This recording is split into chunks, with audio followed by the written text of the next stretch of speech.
Hey, what's up, y'all? It's Chris, arch-usa.com. Make sure you're subscribed to the channel and check out these long-form videos that I'm starting to get into. I want to dive into more podcast stuff. As you know, we cover basketball on the website. We cover track and field on the website.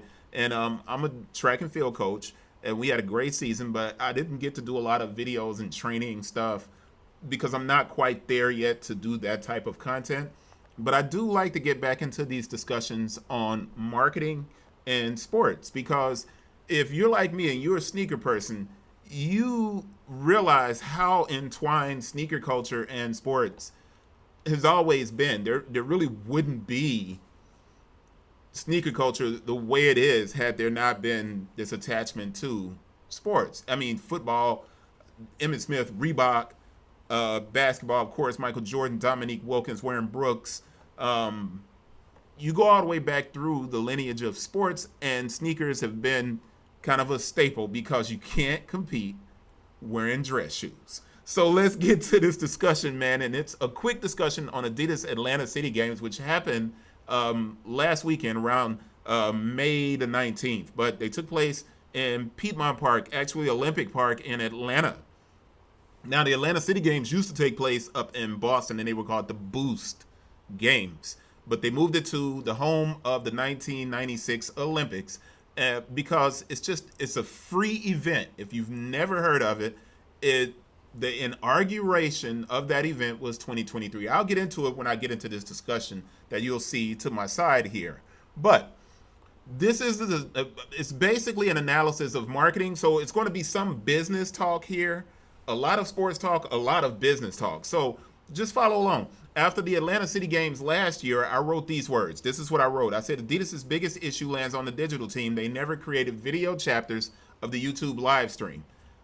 Now, this is for you guys who are getting into creating content, right? Video chapters, these long videos like this. Even in this video, you'll see below in the description, it's broken down into chapters because I'm going to be going through a lot. And if you want to jump ahead, you can click on the chapter and go to it. It kind of functions as if you remember DVD players or Blu-ray players or your PlayStation playing a DVD. You could jump ahead to different chapters if you went back to the menu. YouTube gives all creators this ability. So you can highlight these big moments in a video. Now, with Adidas, with the Atlanta City Games in 2023 and 2024, the digital team never took the time to create chapters. But this year, they decided to do so. If you understand YouTube, the greatest superpower in long-form content is the ability to break the content into chapters, whether that's doing breakout videos or if that's creating chapters in the longer video. Now, most content developers fail to follow up on a live stream. When people do live streams, they don't follow up on a live stream with this strategy of implementing the channels. And in doing so, they kind of hurt the viewership of the product. As we all know, people tend to watch YouTube videos in chunks. They may watch a minute here, 3 minutes there. They may put it on in the background and listen to an entire 20 to 30 minutes of video content. So you have to have those chapters set up for those people who don't want to listen to like this introduction part of this video. They want to jump straight to the discussion on splitting track and field. You can do that if you go to the description. But if you don't follow up, you're kind of hurting the product that you're creating. So this year, right, if you see the Adidas Atlanta City Games video, which you see over here to my side, I think they read my analysis. Now, the likelihood of them actually reading the articles that I wrote, and let me open those up just in case you guys are like, well, yeah, right, you didn't write any articles, and I did. I wrote, let's see if I can, City Games, and I'm going to hit search here, and that's going to take a second to open up. My internet's not that great because I'm using this AT&T wireless, and it's trash.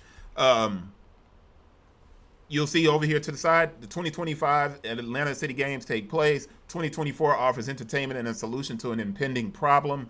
2 years ago, Atlanta City Games, an exciting event, small crowd, and a blueprint for expanding track and field. Then you'll get into the Athlos and all of this other stuff. In other words, I cover track and field at a minimum, basically, I used to be a basketball coach. My daughter became a track and field athlete, and I really dove into track and field since she's been participating since middle school. And in doing so, I brought all of the experience of running a basketball website, being a head coach, being a college recruiter. I brought all of that into track and field, and it's really paying big dividends for her, and it's helping other athletes around the region, which takes us off topic. Let's get back on topic. So in all of these articles, it feels like Adidas was like, yeah, Chris is right. Because as that live stream wrapped up, if we click through on it and it opens up, and you can see I've been watching it. They got the long jump here, but we're going to open up this part. And you see down here at the bottom, I'm going to close that, stop it, pause it. You see they have it broken down, long jump, pole vault, 200 meter. This is fantastic, and this is the way everyone who does videos, this is what you should all be doing with long form content. So that's kind of paying dividends, because a couple of days ago when I wrote this article and I finished it, I'm going to move down ahead. It was at 52,000 views. This video is almost up to 54,000 views now, and that was just a day ago. People are still watching because it's broken down better. But I don't want to get ahead of myself. I want to go back to it. So after the live stream wrapped up, the Three Stripes invested that small amount of time to put in those timestamps. And that digital adjustment is really paying dividends. So if you compare it to the 2023 event, the stats on the viewership of 2023 weren't bad. But both 2023 and 2024 lacked chapter breakdowns. So this is what I wrote. I said that the 2023 event last year, over the course of the year, that video had garnered 68,000 views on Adidas' channel. And this was last year. 2024 had much better viewership. Understandably. That's because it arrived in an Olympic year, creating what is called an outlier in marketing. You have things that spike. You can't use the spike as evidence of growth or of success, because spikes are inherently outliers. That's just what they are. All right. So the 2024 event had almost 100,000 views. Actually, did have 100,000 views. I can go to that and show you. But that 2024 event had no allows. He competed in it. And that's in an Olympic year. So there was an incredible amount of promotion for track and field throughout the year. So when we get to this, I want to open this image up in a new tab so you can see it. This is what it looks like when you're searching for the Atlanta City Games on the site. And I'm going to make this a little smaller here so you can see it. And you see it says 18 moments, and it gives you the breakdown of the Atlanta City Games. A fantastic job by Adidas in putting these games on. The crowds aren't super huge. It's a free event for the city. It's just an outstanding opportunity to showcase track and field. So this year, no allow scratch. Now, what's a scratch in track and field? It's when an athlete decides not to compete. All right. His scratch probably had an effect on viewership. But I have to assume that Adidas is very happy with the 52,000 views they got in 3 days versus the 68,000 over 2 years, right? 68,000 over a year. And that was the number of views that 2023 had when I wrote the post in 2024. I hope that's clear. When you use the simple aspects of smart video, and this is a marketing discussion, for brand marketing, it will deliver better results. So something as small as putting those timestamps in will help everyone to kind of engage with your content. Now, I only have 5,000 subscribers, but I'm not the coolest guy, and I'm not doing a lot of hype coverage. I do things that I like, and this is not my primary source of income at all. So me talking about this, you may say, well, what do you know about it? I don't need to verify who I am or what I am, but I mean, if you go, let's do a search on, go to home and go to Bing and do a search, and you write CNBC. Let's see if I can just write Chris Burns and see if this pops up. And I'm just doing this search, like Shaq says on like these things, Google me. I'm saying Bing me. But like I said, my internet is super slow here at the office, so it may take forever to pop up. But when it pops up, I'll go back to it. Anyway, with no allowed scratching in this event, it probably hurt it. But overall, 52,000 streams on this year's event, which is now closer to 54,000 streams. That's a great job by Adidas. Now, it was probably also affected not just by no allows, but by the event being streamed on Peacock. And this is where Grand Slam kind of comes into the picture, because Grand Slam is being shown on the CW. Grand Slam track is being shown on Peacock, and it's being streamed. I don't actually think it's being streamed anymore online. The first Grand Slam, which was Jamaica, was streamed. But talking about that takes us into a different dialogue. So the search is done, and there I am on CNBC. So when you say, all right, Chris, who are you? What do you know? Well, I'm on CNBC, so I must know something. And that's just pulling my own string, especially if I'm going to be talking about other YouTubers here and saying what they're talking about is invalid.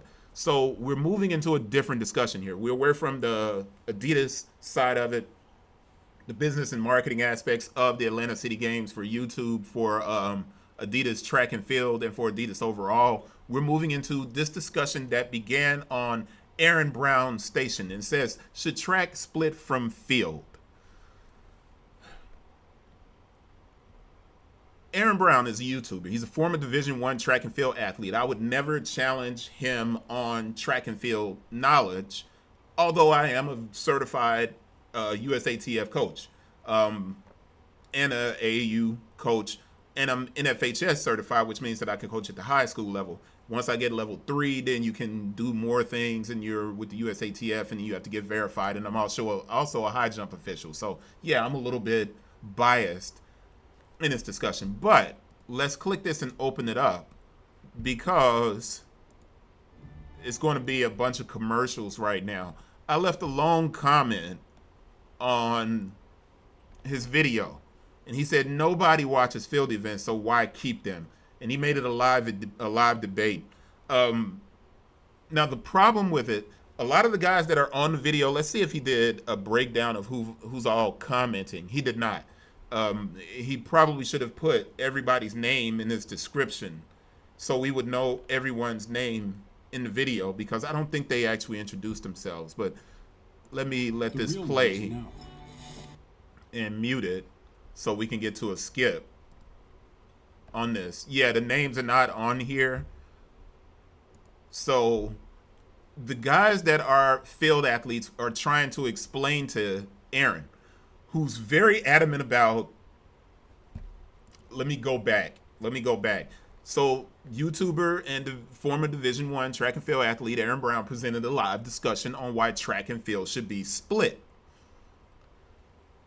That field should be its own thing, separate and independent of track, that they shouldn't be together, that track should just be sprints, middle distance, long distance.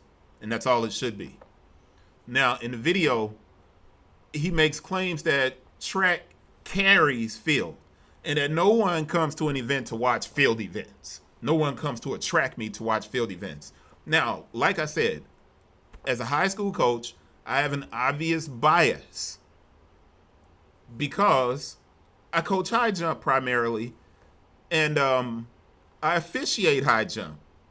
But my bias isn't without reason. So if you're listening to this and you're like, well, you're going to be biased towards field events anyway, you're right. I am going to be biased, but I've watched entire track meets, and I wish I videotaped everyone. I tend to only videotape my daughter because you have to get permission from the parents to put their kids on video. And that takes a little bit of time, and typically I'm setting up the pit, I'm measuring stuff, making sure everything is okay and set, getting the clock ready. It's a lot of work that goes into doing an event, right? But I've seen an entire track meet shift during the high jump competition. Now, while high jump is only one event and it takes place within the track area, long jump typically does, and pole vault sometimes does, throws typically happen away from the track. So when Erin is saying that field should be split off, he has some valid points in explaining his reasoning. But when the other guys on the panel say, hey, Erin, where are your facts? And they continuously ask him throughout, and he's like, I don't need facts. It's obvious. You can see it. My firsthand experience in how everyone in the stadium will focus on high jump, my experience has to be considered, just like he's like, I don't need facts. But here's the thing. I always work with facts. Those of you who follow this channel know that I am a big data person. It's because I write reports and I give them to trading companies or to brands.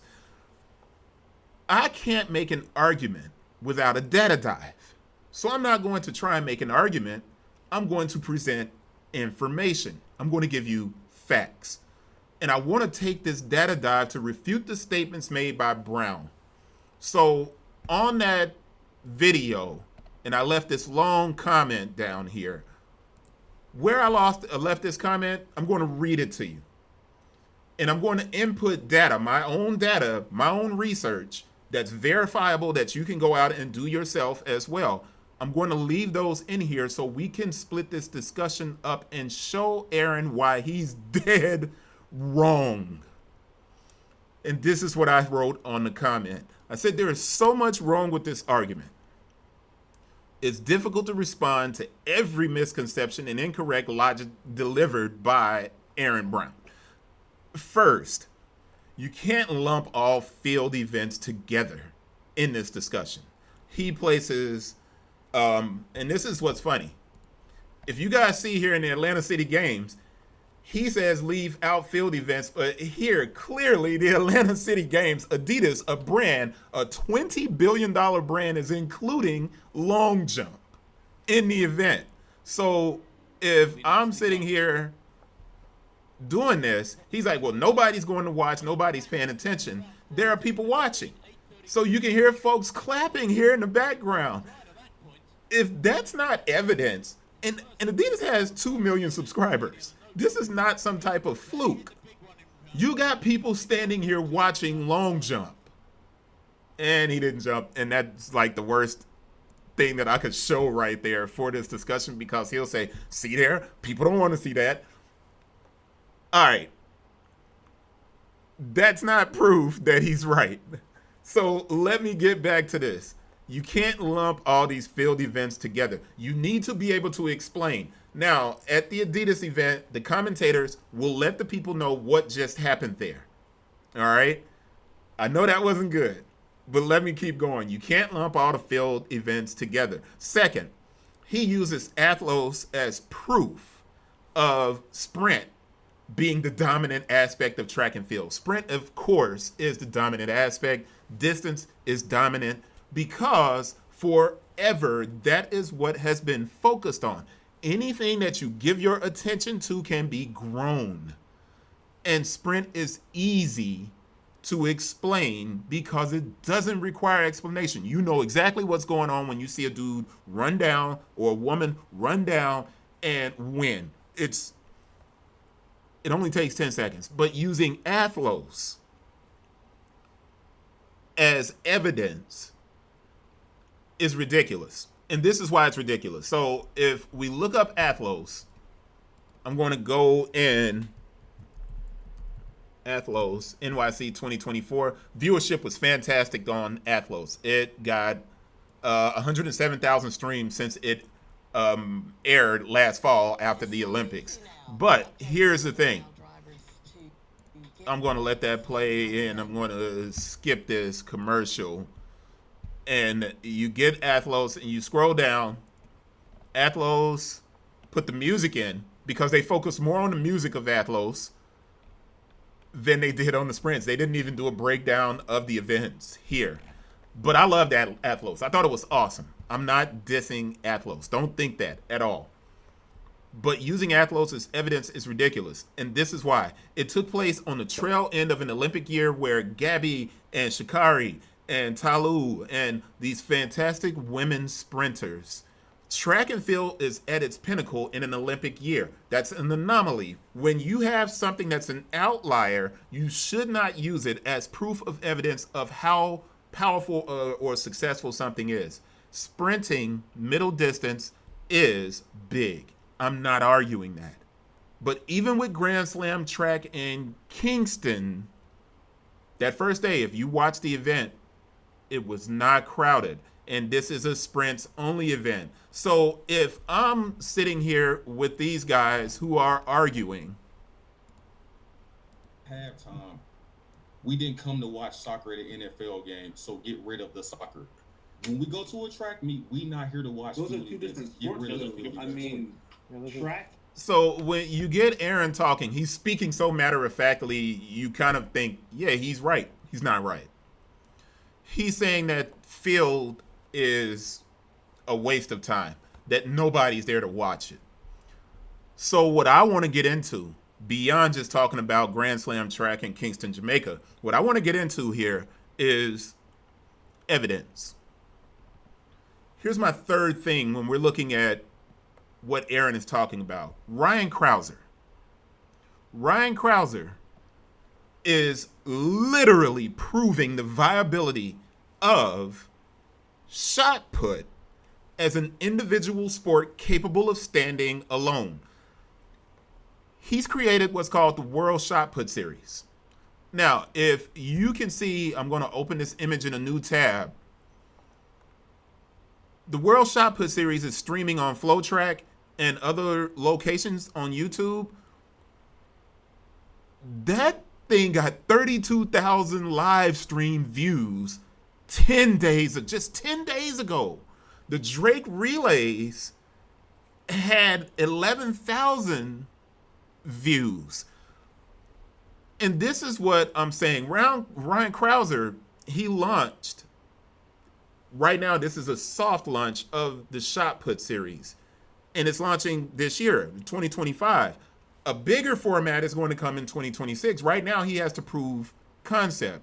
So how is this event doing by comparison to other track events, particularly sprint-focused events in streaming? Sprint-focused events in streaming, all right? Listen to what I'm saying there. How's it doing? Could it exist independent of track?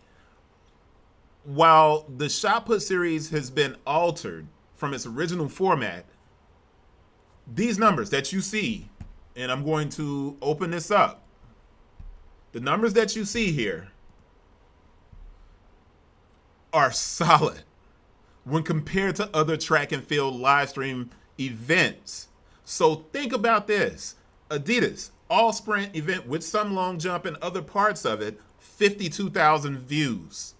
That's over 3 days, right? Now, they had notable athletes like Anna Hall, Omanyala, the sprinter from Kenya, Trey Cunningham, right? Noah Lyles didn't compete. He was there trying to swag surf. It's very weird, but that has nothing to do with anything. The streams for World Shot Put Series, those streams below, they have taken place over the last 3 weeks. The last 3 weeks. So what you have is 32,000 on FlowTrack. Ryan Crouser's channel, 7,500. Runner Space, 7,800. Track Alerts TV, 4,300. Total Running Productions, 11,000 streams. Now, what am I talking about? I have to go back over here so I can open this up and get you guys to understand what I'm saying. I went to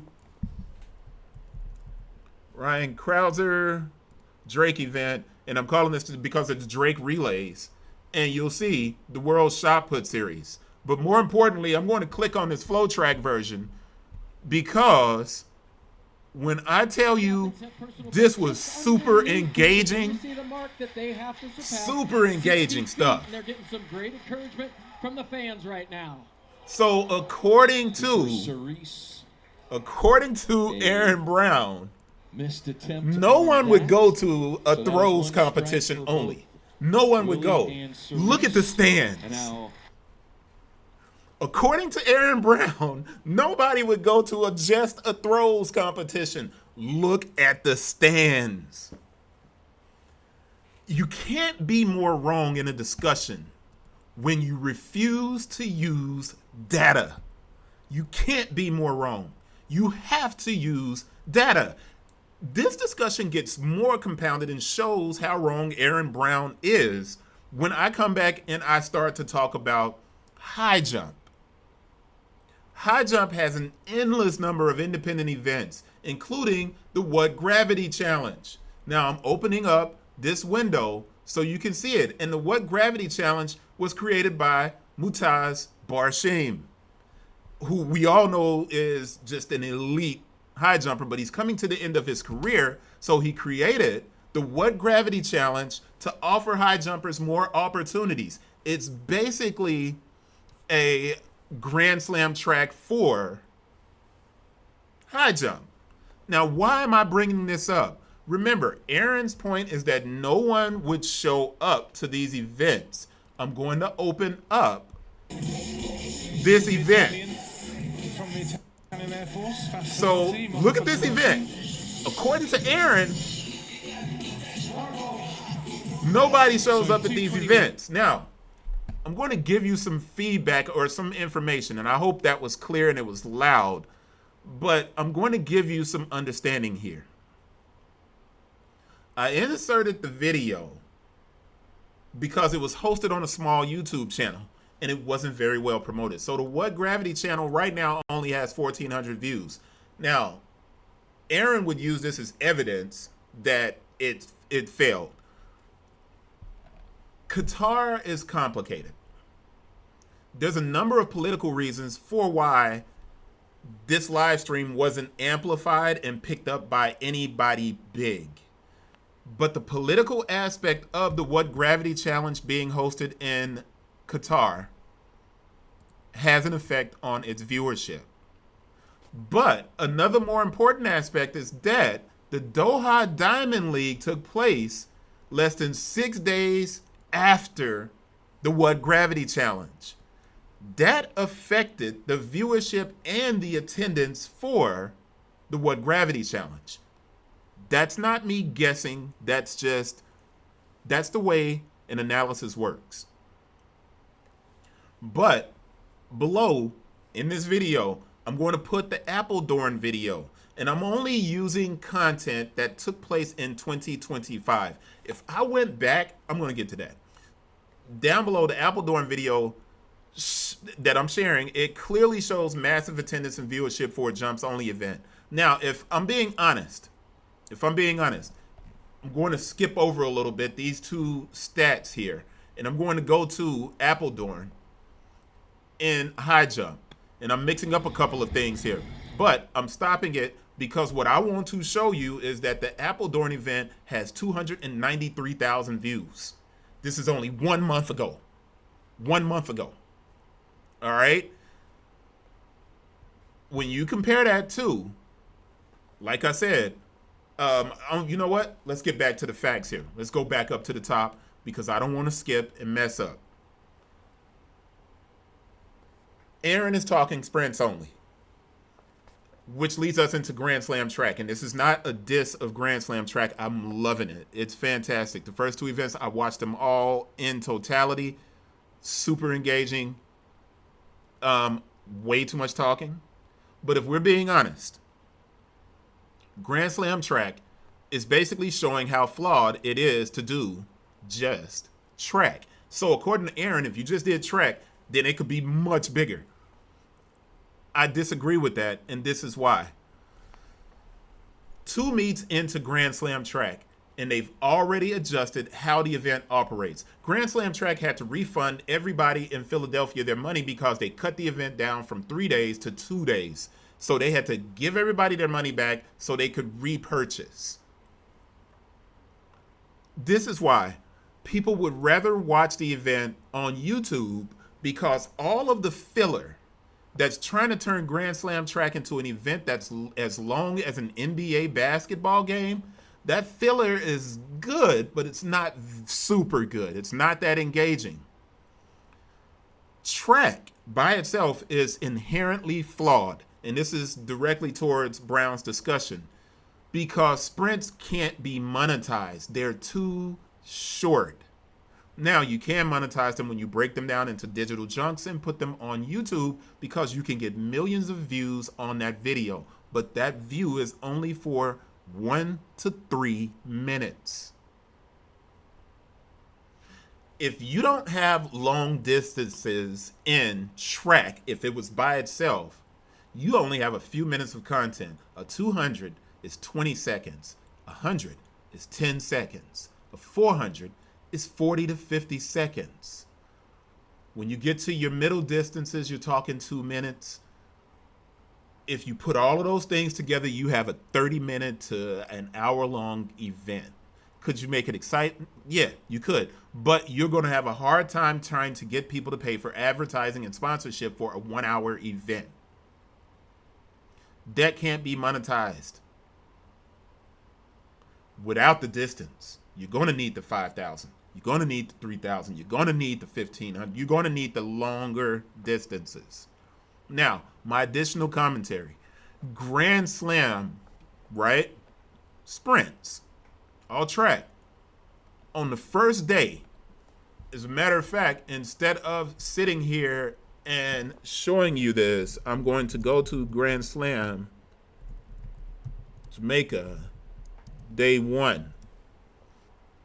Total Running Productions did the best job of covering this. But here's what's interesting that happens with Grand Slam track.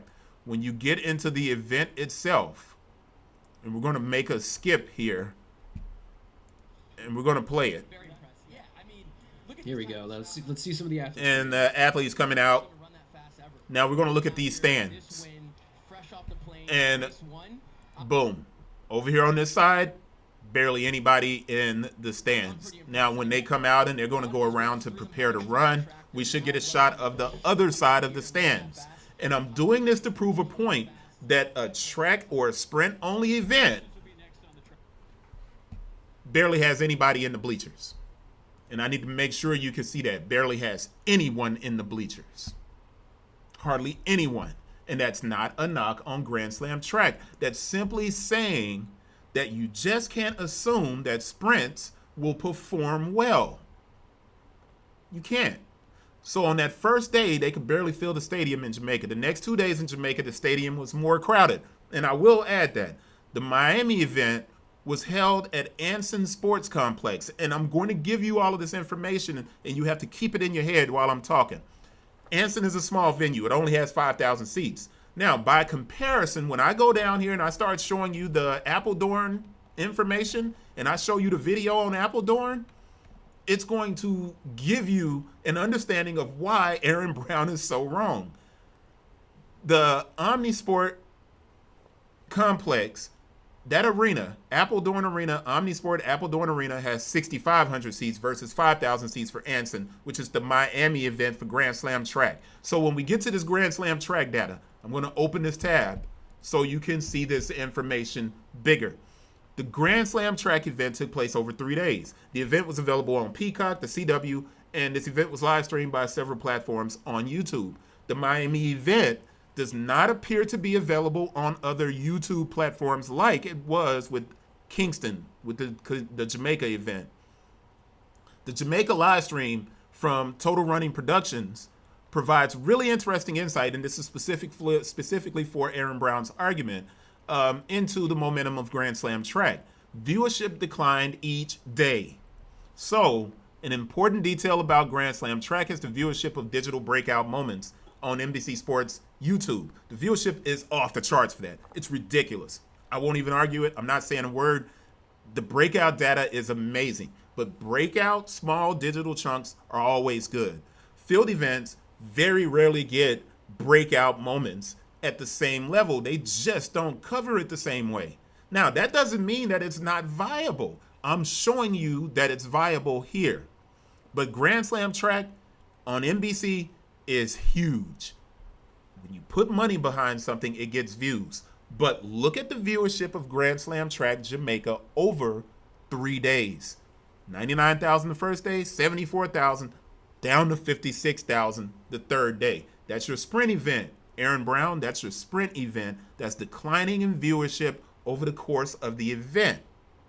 Now, let's open this back up and let's really dive into the data. All right? Field events are better suited to television because they are long enough to monetize. What Erin Brown doesn't understand about media, and since I taught business writing in college and since I taught marketing, what Erin Brown doesn't understand about media is you have to have a product that can be broken up enough to insert commercials, sponsorships. The problem with field events is a lack of knowledge. Now, I've written about these issues on my site. I showed you guys all of that content that's on the website. I can explain the business aspects around track and field. And this is what I told Erin on the comment. I said, if you like, I'll come in chat and do breakdowns. And that's what I'm doing here. You guys are getting these breakdowns. Now, this is really interesting. Erin used Athlos as evidence that women's track sprints didn't need field. Athlos just added field events, long jump in particular, because of Tara Woodhall. Now, he said he didn't even watch her, and he doesn't watch long jump. Tara just got a contract as a long jumper with Nike. You cannot minimize just because she's popular or the best. He kept attempting to use the best as an example, and then he would basically refute himself in creating this dialogue. Now, this high jump data that I'm putting over here to the side for you guys to check out. Okay, I'm going to open the image in a new tab.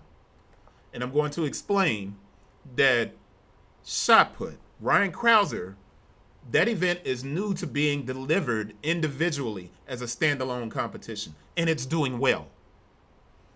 High jump is more prominent outside of the US.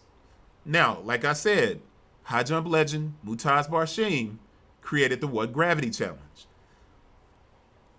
But that What Gravity Challenge, like I said, again, the political nature of Qatar hurt it. But there are other events, and this is where I'm getting into the Apeldoorn information. There are other events in different countries which deliver serious proof of concept that high jump can stand on its own if presented correctly in the US. The data below is from events streamed, and I'm going to get to this data for you and show it to you now. It's events that are streamed this year. I'm focused on 2025, remember? So it should be noted that the men's high jump from the Paris Olympics, and remember, Erin said that it could not stand alone. The men's high jump on YouTube, the entire long 3-hour video has 700,000 views for a 3-hour video. Erin has over 20,000 subscribers. He understands how much content that's 3 hours long that gets viewed 700,000 times, how much money that makes. He understands that. So he should be able to get what I'm saying here. But this is what's interesting. Apeldoorn women's high jump, 288,000 views. The indoor 25 Ash Lil, 224,000 views. The Russia event, 8,100 views. Banska Bystrika Latka, 21,000 views. These are live streams. Apeldoorn men's, 35,000. Now, Apeldoorn is not a live stream, but it's over almost an hour of high jump with 288,000 and 35,000. That's over 300,000 views for high jump. Now, I'm adding these infographics to reinforce my position on the importance of field events. Now, I kept those field events focused solely on 2025. This allows for an opportunity for reinforced discussion. By pulling the high jump only events throughout Europe, I could really expand this. But the easiest thing for me to do right at this point is to show you guys video. And that Apeldoorn video, that 40 minutes, and let me make sure I open this up, the Apeldoorn, and I'm going to play this so the commercial can go away. Let's get rid of that sound there and get rid of those commercials, and we're not going to stay on there. This is what Erin said no one would watch. Erin Brown made this comment throughout his video. If only high jump was being competed in during a track meet, everyone in the stadium would leave or not show up. In this Appledorn video, high jump is the only event taking place and the stands are packed. So I'm going over here to the high jump video, women's high jump, and I'm waiting on the stands to show because there's no other event taking place at the time that this event is going. And what do you get? Listen to that. The crowd clapping. Listen to the crowd. Now, does that look like an empty arena? There's nothing else going on here. Does that look like an empty arena? No, that's not an empty arena. But that's not even like the biggest form of proof that I have. All the way through this video, I'm giving you instances to show. This is what Brown says. He says field events are boring and that they're whack. And he attempts to establish that. But this is the reality. Field events are misunderstood, especially in the US. And I'm going to explain why. In the inner city, I built a high jump facility. I could turn this camera over here and show you the high jump pit. I built an indoor high jump facility because my daughter does the sport, but this is the reason I did it. In the inner city, there are only, out of over 100 schools in Memphis, there's only 3 inner city schools that have pits, and the pits are in bad shape. At one of those places, and the other 2, you can't get enough field time, track time to even use them. Inner city schools lack field equipment, field event equipment. That's why typically at private schools you get pole vaulters, high jumpers, discus throwers, because they have the room. When I'm on the summer circuit for track and field, AAU, USATF events, they don't even offer high jump in some instances, pole vault, or throws because the athletes simply don't have anywhere to practice. And people like Erin Brown make this more problematic than it needs to be. It's super frustrating. The lack of equipment and opportunity minimizes the number of athletes competing in these events. And that diminishes the focus on the field events. Pole vault in the American Track League, right? There's an American Track League. It's often one of the most highly attended events because of where they hold it. But people watch because it's interesting. Here in Memphis, the American Track League comes to the Ed Murphy. I cover it. And they put pole vault downtown on Beale Street, the home of the Blues. And the streets are packed. There's just not that many breakout events for throws. But Ryan Crouser, he's changing it. He's changing it.